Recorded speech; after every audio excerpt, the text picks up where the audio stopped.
Hey, hello everyone, hope you all are doing great. Welcome back to my channel. My name is Puri and today's vlog is all about Anant Chaturdashi. बाप्पांचं येणं हे सर्वांसाठीच खूप भक्तिमय असतं, कारण बाप्पा आले की पूर्ण वातावरणच भक्तिमय करून टाकतात, मनमोहक करून टाकतात. प्रत्येक जणामध्ये उत्साह येतो. त्यांची सेवा करणं हे आपण आपलं भाग्य समजतो.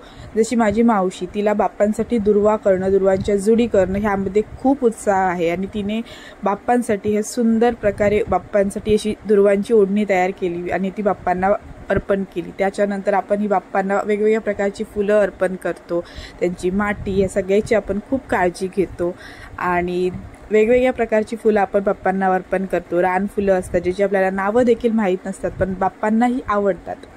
त्यांच्यासाठी वेगळीच अशी माती तयार करतो, रानफळं फुलं ह्या सर्वांची माती तयार करतो. आणि आज हा अनंत चतुर्दशीचा दिवस आणि आम्ही गावी आलो होतो, हरकुळला आलो होतो आणि हरकुळला आलं म्हणजे मस्ती येणारच. तर हा बॉक्स या परीला इथे सापडला आणि तिला हे वेगळंच, परी जिथे आहे तिथे मस्ती नाही असं होऊ शकत नाही. ती त्या बॉक्समध्ये कधी गेली हे समजलं देखील नाही. तर परी ही माझी छोटी बहीण आहे आणि ती विचित्र आहे. तर मजा मस्ती केल्यानंतर आम्ही आलो बाप्पाच्या प्रसादाची नैवेद्याची तयारी करण्यासाठी. तर आज अनंत चतुर्दशी असल्यामुळे वडे सांबार असतं, वडे आणि वाटाण्याची उसळ असते. तर माझी मम्मी आणि मावशी वड्यांच्या तयारीसाठी लागली, कारण आत्या आजीला मदत करणं हे आपल्या सर्वांचंच कर्तव्य आहे.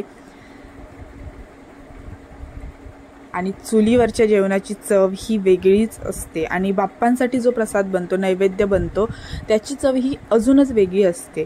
त्यामुळे हे अगदी मस्तच वाटत होतं.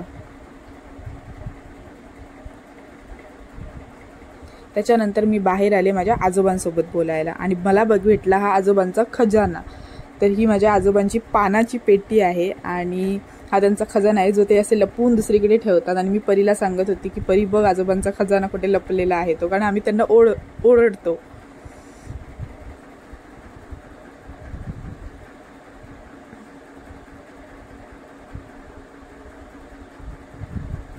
चुलीवरती जेवण करणं हे वेगळंच एक टास्क आहे आणि खरंच हे भयानक आहे आणि भारी सुद्धा आहे बघायला, पण करायला खूप दमछाक होते. कारण तेलासमोर बसणं, नॉर्मल शेगडीसमोर ते सुद्धा एक आव्हान असतं आणि त्यामध्ये चुलीसमोर अशी फुंकत बसणं हे खूप, आणि मला एकदम नॉस्टॅल्जिक फील होतं नेहमीसारखंच. कारण मी लहानपणी इथे यायची आणि आमच्याकडे चूलच लहानपणापासून नानीघर आहे, त्यामुळे आत्या आजी सगळं जेवण चुलीवर बनवते. पाट्यावर वंट्यावर चटणी करणं, भाकरी करणं हे सगळं तिला अगदी ती भारी आहे. त्यामुळे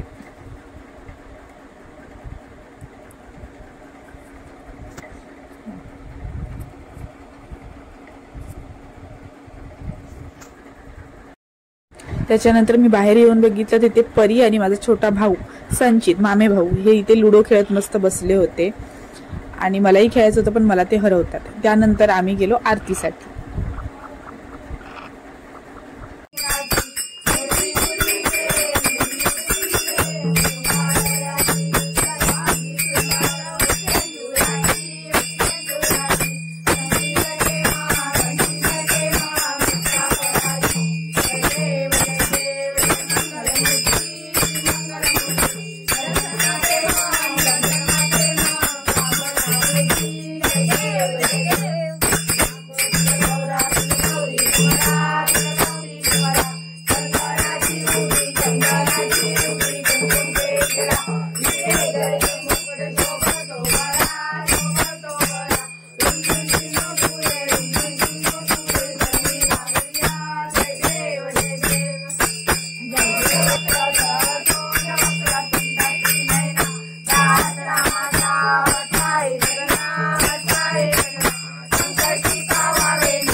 Gauda,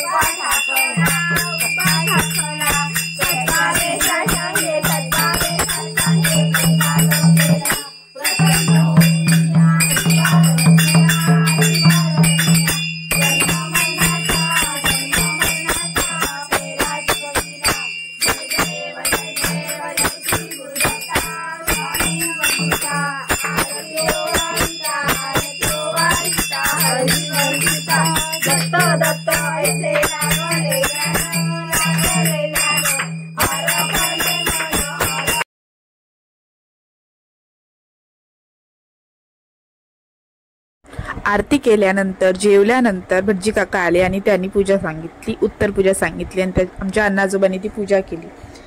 आणि त्यानंतर आम्ही आरती केली पुन्हा बाप्पांची, कारण आता बाप्पांचं विसर्जन होतं आणि त्यामुळे आम्ही घरातली आरती केली.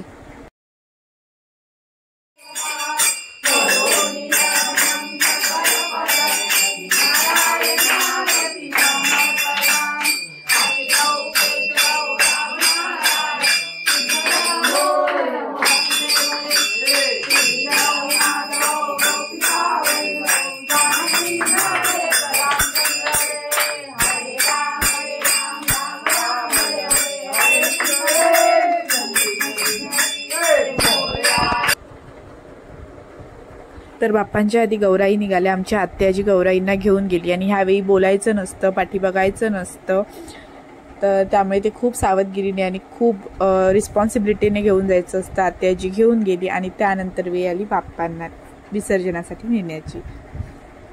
तर बाप्पा आले, 11 दिवस झाले आणि हे खरंच एक वेगळंच असतं की 11 दिवस अगदी भुरकन उडून जातात. लहानपणी आपल्याला सुट्टी मिळायची, शाळा सुरू होणार, या सगळ्या गोष्टींमध्ये आपण अडकलेलो असायचो. मोरया गणपती बाप्पा, मंगळागौरी बाप्पा, मोरया. 1 2 3 4 जय जयकार. 1 2 3 4 जय देणारे ठेवतो असतात. गणपती बाप्पा,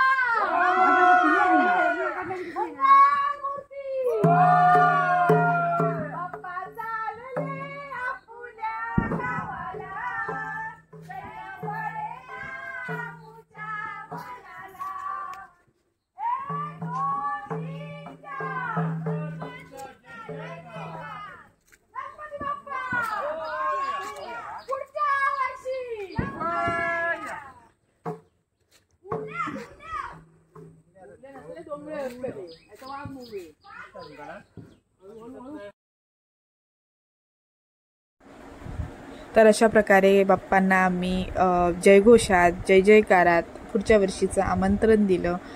आणि आमच्या इकडे अशा प्रकारे विसर्जन केलं जातं. आम्ही विहिरीमध्येच आमच्या विसर्जन करतो आणि कुठे कुठे सार्वजनिक विसर्जन केलं जातं, म्हणजे तळ्यामध्ये वगैरे. तर आमच्या इकडे आम्ही इथे स्वतः करतो, म्हणजे छोट्या छोट्या गावांमध्ये अशी प्रथा असते. आमच्या इकडे अशी प्रथा आहे की आम्ही आमचं करतो. आधी वाडीतले आजोबा वगैरे, काका वगैरे यायचे, पण आता त्यांचं देखील वय झालं आणि घरातले लोक असतात ते मुंबईला वगैरे जातात, त्यामुळे त्यांना त्यांचं विसर्जन करायचं असतं. त्यामुळे आम्ही अशा प्रकारे विसर्जन करतो.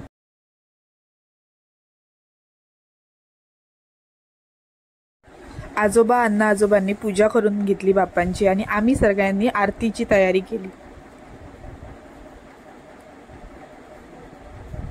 सगळी जण बाप्पांची सेवा करण्याच्या गडबडीमध्ये होती.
तर अशा प्रकारे बाप्पांचं विसर्जन झालं आणि आम्ही सगळी पुन्हा घराकडे रवाना झालो। तुम्हाला हा व्लॉग आवडला असेल तर नक्की लाईक करा, चॅनलला सबस्क्राईब करा आणि जास्तीत जास्त लोकांपर्यंत शेअर करा। Thank you for watching.